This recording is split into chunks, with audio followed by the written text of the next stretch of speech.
Welcome to গাজল civil service academy. আজকে আমি এই ভিডিওর মাধ্যমে 2016 সালে এসএলএসটি পরীক্ষার সিলেবাস নিয়ে আলোচনা করছি। আমাদের সাবজেক্টটি কি? জিওগ্রাফি। নবম এবং দশম শ্রেণীর জন্য যে সিলেবাস ছিল সেই সিলেবাসটা কিন্তু আমি এখানে অ্যানালাইসিস করে দিচ্ছি এবং তার সাথে সাথে ওই 2016 সালে কোন চ্যাপ্টার থেকে কত নম্বর এসছে এবং কোন চ্যাপ্টারের কোন ইউনিট থেকে কোন জায়গা থেকে প্রশ্ন এসছে তার কিন্তু পুঙ্খানুপুঙ্খ ব্যাখ্যা এই ভিডিওর মাধ্যমে আমি দিচ্ছি। ওকে, তোমাদের মোট কয়টা চ্যাপ্টার ছিল? ওই সময় কিন্তু 10টা চ্যাপ্টার ছিল এবং এমসিকিউ হয়েছিল কতটা? মোট 55টা এমসিকিউ পরীক্ষায় প্রশ্ন এসেছিল। ওকে, প্রথম যে চ্যাপ্টারটা ছিল তার নাম হচ্ছে জিওটেকটনিক। এই জিওটেকটনিক চ্যাপ্টার থেকে 2016 সালে তোমাদের 13টা মোট এমসিকিউ প্রশ্ন এসেছিল এবং সেটাকে যদি ওয়েটেজ করি তাহলে 23% নাম্বার এসেছিল শুধুমাত্র একটা চ্যাপ্টার থেকে, তার নাম কি? জিওটেকটনিক। ওকে, এখানে দেখো 8 ক্লাস ছিল, সেখান থেকে দুটো প্রশ্ন এসেছিল এমসিকিউ। আচ্ছা, এই 8 ক্লাসটার মধ্যে কী কী পড়তে হবে? Composition and layering. 2 নম্বর ছিল রক্স মানে শিলা। শিলা থেকে দেখো দুটো প্রশ্ন এসেছিল। শিলা থেকে কী কী পড়তে হবে? Origin, types and characteristics. এরপরে দেখো ফোল্ডস। ফোল্ডস মানে ভাঁজ। ভাঁজ থেকে এসেছিল একটা প্রশ্ন। ফলস। ফলস থেকে এসেছিল একটা প্রশ্ন। Types and ল্যান্ডফর্মস। তাহলে ভাঁজ এবং চ্যুতির টাইপস এবং ল্যান্ডফর্মগুলো পড়তে হবে, কিন্তু 2016 সালে সেখান থেকে দুটো প্রশ্ন এসেছিল, একটা প্লাস একটা। আচ্ছা, মাউন্টেন বিল্ডিং, পর্বত সংক্রান্ত, পর্বতের উৎপত্তি সংক্রান্ত যে থিওরিগুলো ছিল সেখান থেকে ছিল একটা প্রশ্ন। প্লেট টেকটনিক থিওরি, দেখো এখান থেকে মোট 3টা প্রশ্ন এসছে। ওকে, তাহলে প্লেট টেকটনিক থিওরিটা কিন্তু পরের এসএলএসটির জন্য তোমাদেরকে অনেকটাই ভালো করে পড়তে হবে। আচ্ছা, আর্থকোয়েক থেকে এসেছিল দুটো প্রশ্ন এবং তার সাথে সাথে ভলক্যানোস থেকে এসেছিল একটা প্রশ্ন। তাহলে দেখো জিওটেকটনিকের যতগুলো ছোট ছোট সাব ইউনিট ছিল প্রত্যেকটা ইউনিট থেকে প্রশ্ন এসছে এবং অনেকগুলো করেই প্রশ্ন এসছে। ওকে, আর টোটাল কতগুলো নাম্বার এসছে? 13টা কিন্তু এমসিকিউ এসছে, আর টোটাল নাম্বারে সেটা 23% প্রশ্ন কিন্তু শুধুমাত্র 10টার মধ্যে একটা চ্যাপ্টার থেকে এসছে। আচ্ছা, 2 নম্বর আছে দেখো জিওমরফোলজি। এখান থেকে মোট প্রশ্ন এসছে দেখো 6টা, আর যদি পার্সেন্টেজ করে এটা ওয়েটেজ হিসাবে তাহলে প্রায় 11 নম্বর প্রশ্ন এসছে জিওমরফোলজি থেকে। ওকে, এই জিওমরফোলজির মধ্যে দেখো কি কি আছে? ওয়েদারিং আছে, একটা প্রশ্ন এসছে। মাস ওয়াশিং, ল্যান্ডফর্ম প্রসেস। আচ্ছা, মাস ওয়াশিং থেকে কোনো প্রশ্ন আসেনি। ল্যান্ডফর্ম প্রসেস, ফ্লুভিয়াল থেকে এসছে একটা প্রশ্ন। গ্লেশিয়াল থেকে এসছে একটা প্রশ্ন। উইন্ড থেকে কোনো প্রশ্ন আসেনি। কাস্ট ল্যান্ডফর্ম থেকে এসছে দুটো প্রশ্ন। মেরিন থেকে এসছে একটা প্রশ্ন। আর কিন্তু নর্মাল সাইকেল অফ ইরেশন এবং রেজুভিনেশন এখান থেকে কিন্তু কোনো প্রকার প্রশ্ন আসেনি। তাহলে জিওটেকটনিক আর জিওমরফোলজি এখান থেকে মোট কয়টা প্রশ্ন এসছে? ওইদিকে এসছে 13টা আর এদিকে এসছে 6টা, তাহলে 19টা প্রশ্ন কিন্তু 55টা প্রশ্নের মধ্যে দুটো চ্যাপ্টার থেকেই চলে এসছে। ওকে, দেখো 3 নম্বর যে চ্যাপ্টারটা ওশিয়ানোগ্রাফি চ্যাপ্টার, এই চ্যাপ্টারটা কিন্তু বেশ অনেকটাই পড়তে হয়, কিন্তু এখান থেকে দেখো প্রশ্ন এসেছিল মাত্র দুটো প্রশ্ন এসেছিল। ওশিয়ানোগ্রাফির মধ্যে কি কি আছে একবার দেখে নাও। ঠিক আছে, কন্টিনেন্টাল শেলফ মানে কি? মহিষপান। স্লোপ মানে কি? মহিঢাল।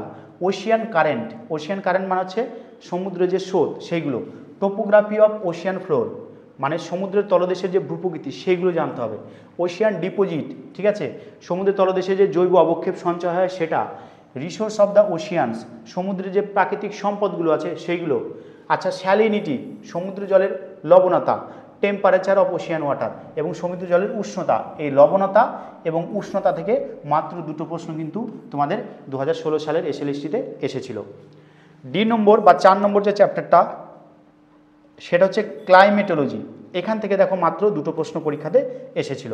তার মধ্যে composition of the atmosphere, element and factors of the climate, insolation, heat belt, pressure belt, planetary wind system সেখান থেকে এসেছিল একটা, আর সাইক্লোন মনসুন, এবং বাদবাকি জায়গা থেকে কিন্তু একটা প্রশ্ন এসেছিল। মোট কথা ক্লাইমেটোলজি থেকে মাত্র দুটো প্রশ্ন এসেছিল। ওকে, তাহলে এর ওয়েটেজটা কিন্তু অনেকটাই কম, পার্সেন্টেজ হিসাবে ধরলে 3.63% নাম্বার কিন্তু এখান থেকে এসেছে। 5 নম্বর যে চ্যাপ্টারটা, 5 নম্বর চ্যাপ্টারটা হচ্ছে বায়োজিওগ্রাফি। ওকে, এখান থেকে দেখো 4টা প্রশ্ন এসেছিল, পার্সেন্টেজ করলে 7.29% নাম্বার হয়। ওকে, দেখো সয়েল, মৃত্তিকা, সেখান থেকে একটা প্রশ্ন এসছে। আমাদের সয়েল থেকে কী কী পড়তে হবে? Factors, process, formation, soil profile, physical and chemical properties, world soil groups, zonal, azonal and interzonal, soil erosion, conservation, plants factors, factors of plant growth, major types of natural vegetation. এই major type of natural vegetation এখান থেকে কিন্তু তোমাদের 2016 সালে দুটো প্রশ্ন চলে এসেছে। ওকে, আর ফরেস্ট কনজারভেশন থেকে এসছে একটা প্রশ্ন। তাহলে 4টা প্রশ্নের মধ্যে সয়েল থেকে এসছে একটা, আর এদিকে এসছে দেখো ন্যাচারাল ভেজিটেশনের টাইপ থেকে এসছে দুটো, আর ফরেস্ট কনজারভেশন থেকে এসছে একটা প্রশ্ন।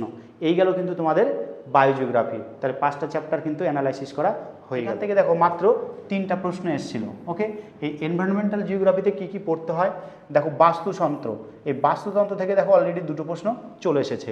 তাহলে বাস্তুতন্ত্র থেকে কি কি পড়তে হয় আমাদের, principles and component, energy flow, food chain, food web, biogeochemical cycle. তোমাদের জিওগ্রাফির ক্ষেত্রে খুবই পপুলার একটা টপিক বা চ্যাপ্টার বলতে পারো ইকোসিস্টেমটা। আশা করি তোমাদের সময় পরীক্ষাতে যে প্রশ্নই আসুক তোমরা পারবে। এনভায়রনমেন্টাল ডিগ্রেডেশন আছে, কনজারভেশন আছে, meaning of natural environment, man environment relationship, natural regions and environmental adaptation of human life, আর লাস্টে আছে ইকোনমি অ্যান্ড সোসাইটি। তো এর মধ্যে দেখো প্রথম থেকে এখানে 2টো প্রশ্ন চলে এসেছে, আর ওভারঅল মিলে কিন্তু আরেকটা প্রশ্ন এসেছিল। তাহলে এই হলো তোমাদের 3টা প্রশ্ন। 7 নম্বর চ্যাপ্টারটা আছে দেখো, ইকোনমিক রিসোর্স। ইকোনমিক রিসোর্স এটা কিন্তু একটা অনেক বড় চ্যাপ্টার, কিন্তু এখান থেকে মাত্র প্রশ্ন এসছে 3টে চ্যাপ্টার। 3টে, কয়টা প্রশ্ন এসছে? 3টে। কী কী পড়তে হবে আমাদের, ইকোনমিক রিসোর্সেস এর classification, significance, activity component of resource utilisation. এর মধ্যে লাম্বারিং মানে কাষ্ঠশিল্প পড়তে হবে, ডেয়ারি ফার্মিং, ঠিক আছে, দোহ শিল্প পড়তে হবে, দোহ কৃষি পড়তে হবে, এখান থেকে একটা প্রশ্ন এসছে। ফিশিং পড়তে হবে, মাইনিং পড়তে হবে, মাইনিং থেকে একটা প্রশ্ন এসছে। পাওয়ার জেনারেশন, এগ্রিকালচার আর ইন্ডাস্ট্রি, ইন্ডাস্ট্রি থেকে এসছে একটা। তাহলে মোট ইকোনমিক জিওগ্রাফির ক্ষেত্রে 3টা ছোটো ছোটো জায়গা থেকে 3টা প্রশ্ন এসছে। একটা হচ্ছে তোমার ডেয়ারি ফার্মিং, একটা মাইনিং, আর একটা হচ্ছে ইন্ডাস্ট্রি। বাকি কোনো জায়গা থেকে কিন্তু কোনো প্রশ্ন হয়নি। ওকে, দেখো 8 নম্বর যে চ্যাপ্টারটা ছিল সেটা হচ্ছে হিউম্যান রিসোর্সেস। এখান থেকে মাত্র 2টো প্রশ্ন এসছে।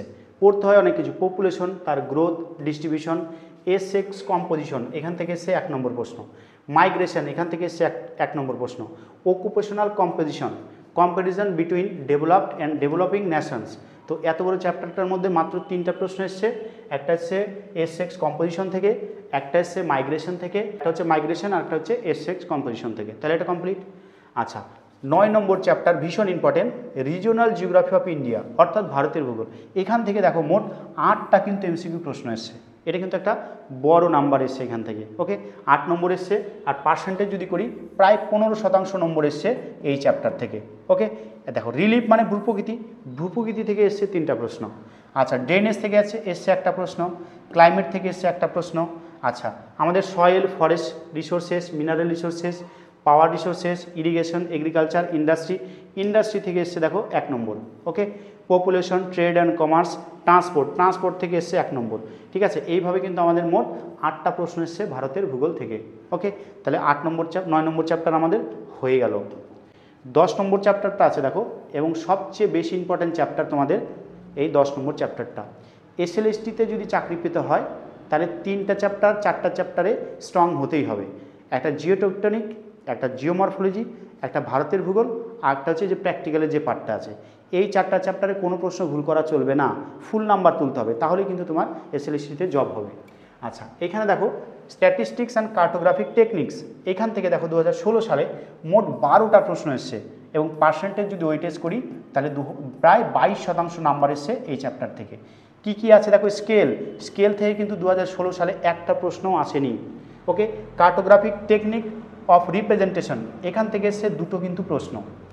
আচ্ছা, টোপোগ্রাফিক্যাল ম্যাপ, টোপোশিট যেটাকে বলছে সংক্ষেপে, টোপোশিট থেকে এসছে 3টা প্রশ্ন।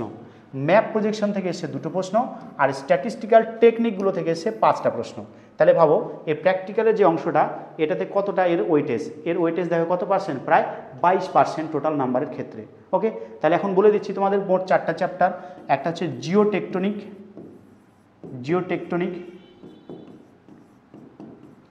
একটা হচ্ছে জিওমরফোলজি,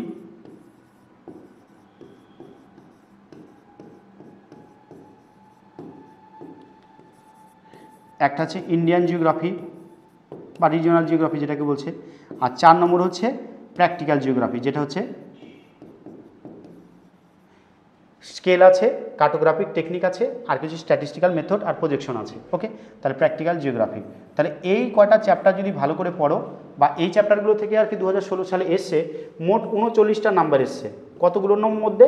55 মধ্যে। তাহলে ভাবো 55 নম্বরের মধ্যে 4টা চ্যাপ্টার থেকে কিন্তু চলে এসছে 39টা প্রশ্ন। ওকে, পরের বছর যে এই 4টা চ্যাপ্টার থেকে যে বেশি আসবে এরকম কিন্তু কোনো কথা নেই। ওকে, তবে এই জিওগ্রাফির ক্ষেত্রে আমরা জানি সবাই জিওটেকটনিক, জিওমরফোলজি আর প্র্যাকটিক্যাল জিওগ্রাফি এর একটা আলাদাই ওয়েটেজ থাকে। ইকোনমিক জিওগ্রাফি বলো বা পপুলেশন জিওগ্রাফি বলো, ওগুলোর ওয়েটেজ কিন্তু সবসময় অনেকটা কম থাকে। ওকে, তো ওই জন্য এই চ্যাপ্টারগুলো কিন্তু ভালো করে প্রিপারেশান নিতে হবে।